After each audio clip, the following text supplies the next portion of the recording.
கர்த்தர் நித்தமும் உன்னை நடத்துவார். அதான் ஆண்டவர் கொடுக்கிற வாக்கு தத்துவம்.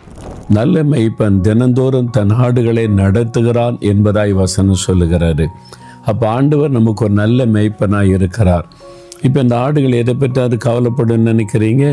இன்றைக்கி நமக்கு என்ன சாப்பாடு கிடைக்கும், இன்றைக்கி தண்ணி வேணா என்ன பண்ணுறது, இன்றைக்கி ஒரு ஆபத்து வந்தால் என்ன பண்ணுறதுன்னு ஏதாவது நினைக்கமா? இல்லை, எனக்கு ஒரு மேய்ப்பன் இருக்கிறார், அவர் என்னை நடத்துவார். அதே மாதிரி தான் நம்முடைய வாழ்க்கையில் நம்முடைய தகப்பனாக இயேசு கிறிஸ்து நமக்கு ஒரு நல்ல மேய்ப்பனாக இருக்கிறார். நம்மை நடத்துகிற ஒரு மேய்ப்பனாக இருக்கிறார். தன்னுடைய ஆடுகளை நம்மை நீதியின் பாதையில், சரியான பாதையில் நடத்துகிற ஒரு மேய்ப்பனாக இருக்கிறார். அதுதான் ஆண்டு சொல்லுகிறார், நான் உன்னை நடத்துவேன். என் மகனே, நீ பயப்படாத. இந்த சூழ்நிலையில் என்ன செய்யறது, எப்படி செய்யறது, எப்படி இதை கடந்து போறது தெரியல நினைக்கிறியா?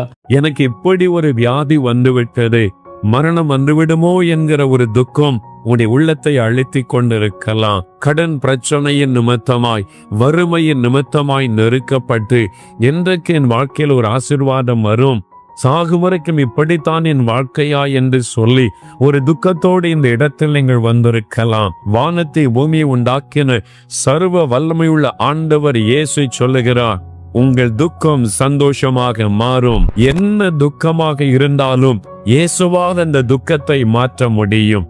இயேசு இந்த உலகத்தில் உலாவின நாட்களில் துக்கத்தோடு அவரை தேடி அநேகர் வந்தார்கள். ஒவ்வொருவருக்கும் ஒரு அற்புதம் செய்து அவருடைய துக்கத்தை சந்தோஷமாய் மாற்றி மகளை செய்தார். இன்றைக்கு உங்கள் துக்கத்தை அவர் சந்தோஷமாய் மாற்றுவார். பிரியமானவர்களே, சபை நடத்துறவங்களுக்கு, ஊழியம் செய்யறவங்களுக்கு சமுதாய அக்கறை இருக்கணும். கண்டிப்பா அப்பதான் சமுதாயம் உங்கள்கிட்ட நிற்கும். என்னன்னா, இப்ப நிறைய சபை நடத்துறவங்க நாங்க ஆராதனை நமக்கு தான் இல்லாம சமுதாயத்துக்கு என்ன நன்மை? அது சரி. அப்ப அதை நம்ம யோசிக்கணும். அப்ப வசனம் என்ன சொல்லுதுன்னா, எனக்கு தெரிஞ்சு புதிய பாட்டுல எழுப்புதலுக்கு 3 காரியம். 1 ஜெபம், 2வது சுவிசேஷம் அறிவிக்கணும், 3வது நற்கிரியைகள். திரும்ப திரும்ப சொல்ற நற்கிரியை செய்ய பழகுங்க.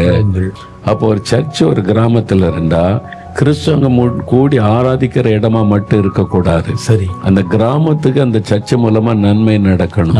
4 விதவைகளுக்கு போஷிக்கணும், ஏழை குழந்தைகளுக்கு உதவி செய்யணும், அந்த சர்ச்சில் பிள்ளைகளை படிக்க வைக்கணும். எவ்வளவு நன்மை செய்யலாமே.